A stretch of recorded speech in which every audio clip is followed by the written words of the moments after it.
آلا حسین بالعراء، آج تیرا حسین پڑا ہوا ہے مزمل بالدماء مقطع الاعضاء، آج اس کی بارات ہے، دولہا گھوڑے پر چڑھتا ہے، تیرا بیٹا آج نیزے پر چڑھا ہوا ہے، دولہے گھوڑے پر چڑھا کرتے ہیں، آج تیرا حسین نیزے پر چڑھا ہوا ہے، نیزے پر چڑھا۔ بہنیں خوشی کے گیت گاتے ہیں، آج اس کی بہن کر رہی ہے، نوحہ کر رہی ہے، بہنیں خوشی کے گیت گاتی ہیں بارات پر، آج حسین کی بہن گیت گا رہی ہے۔ ہاں وہ گیت گا جس نے کوفیوں کو رلا دیا، عرش کو ہلا دیا، آسمانوں کو کپکپا دیا، زمین کو تھر تھرا دیا، پہاڑوں کو لرزا دیا، وہ نوحہ کہا ہے میرے محمد آج تیرے حسین کی بارات ہے، دلہا گھوڑے پہ چڑھتا ہے، تیرا حسین نیزے پہ چڑھا ہوا ہے، دلہا سرخ جوڑا پہنتا ہے، آج تیرے حسین نے اپنے خون کا سرخ جوڑا پہنا ہے، دلہا ہار پہنتا ہے، آج تیرے حسین نے اپنی بوٹیوں کا ہار قربانی کے دھاگے میں پرو کے اپنے گلے کا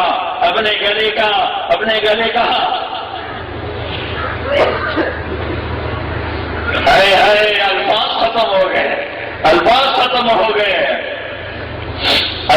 ختم ہو گئے، یہ قربانی ہے۔ هذا حسین بالعراء مزمل بالدماء مقطع الاعضاء بناتك صبايا ذريتك مقتلة یا رسول اللہ، آج تیری بیٹیاں قید ہو گئی۔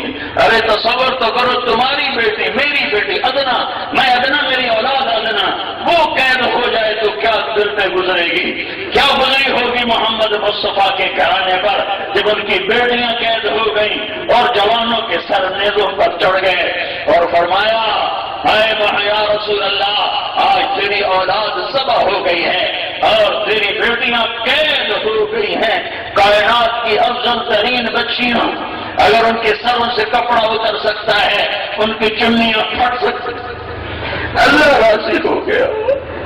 تو دلمے والے کہاں مر گئے، انہیں کیوں نہیں اللہ کو راضی کرنے کا شوق آتا، انہیں کیوں نہیں اللہ کو راضی کرنے کا ذوق آتا، انہیں کیوں نہیں محمد مصطفیٰ کی در پہ جھکنے کا شوق آتا؟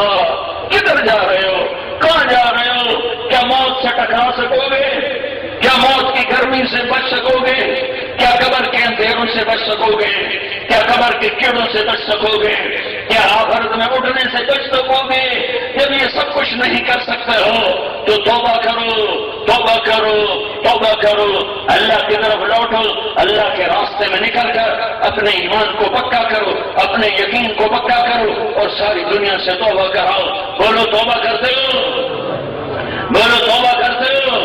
کہو یا اللہ میری توبہ، پھر کہو یا اللہ میری توبہ، ارے زور سے کہو یا اللہ میری توبہ۔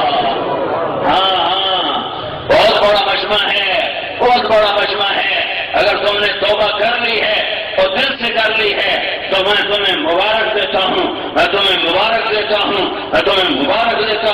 کہ اللہ کی قسم تمہارے سارے گناہ اللہ نے معاف کر دیے، اور تم اس وقت ایسے بیٹھے ہو جیسے ابھی ماں کے پیٹ سے نکل کر آئے ہو، تم ایسے بیٹھے ہو جیسے ابھی ماں نے تمہیں جنم دیا ہو، جیسے ابھی ماں کی کوکھ سے پیٹ سے تم نکلے ہو، جیسے ابھی تم ماں کی گود میں آئے ہو، جیسے ابھی تم نے دنیا میں آ کے قدم رکھا ہے، تمہارے سارے معاف ہو گئے۔ حقوق اللہ اب جو قضا کیے انہیں ادا کرتے رہنا، حقوق العباد جو غصب کیے دبا لیے وہ بھی واپس کرتے رہنا، گناہ تمہارا معاف ہو گیا۔ اس امت سے میرے بھائیو، ساری امت سے یہ توبہ کروانی ہے، ساری امت کو یہ پیغام پہنچانا ہے، ساری امت تک پہنچنا ہے، اس کے لیے ہے 4 مہینے کے لیے نکلو، 40 دن کے لیے نکلو، اللہ کی راہوں میں نکل کر یہ ایمان بناؤ، یہ ایمان سیکھو، دنیا میں بہار آئے اور ایمان کی بہار آئے اور اسلام بھی بہار دیکھے، ہم بھی بہار دیکھیں۔ خزاں دیکھتے دیکھتے عمر ڈھل گئی تو اللہ بہار دکھا دے، پر ہماری توبہ ہماری محنت پہ ہوگا۔ بہت بڑا مجمع ہے اور میرے اپنے علاقے کا ہے میں اپنے علاقے کا سب سے زیادہ ہمدرد ہوں گا، چونکہ میں نے یہی جنم لیا، یہی میری مٹی ہے، میں نے یہی جنم لیا، میں تمہارے ساتھ خیانت نہیں کر سکتا، دو نمبری نہیں کر سکتا، میں تمہیں جانبداری سے کہہ رہا ہوں اپنے اللہ کو راضی کر لو، تمہارے دونوں جہان آباد ہیں۔ تو نیت کرنی سب نے، سارے بھائیوں نے۔ اب بولو 4 مہینے چلے کے لیے کون نقد تیار ہے؟ بولو نقد بتاؤ آپ۔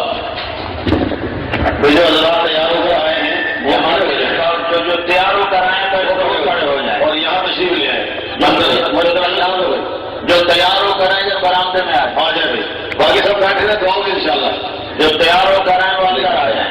فرمائیں جی نہیں چاہیے ہو کیا یہ پکار اللہ سنا دے موت پر تو ہم کامیاب ہیں۔ تو کون بھائی ہمت کرتا ہے جی؟ نعتیں پڑھتا ہے یا دعوت دیتا ہے۔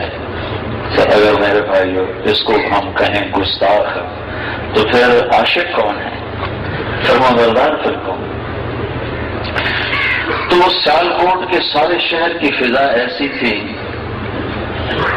کہ نہ تو کوئی پانی پوچھتا نہ کوئی کھانا۔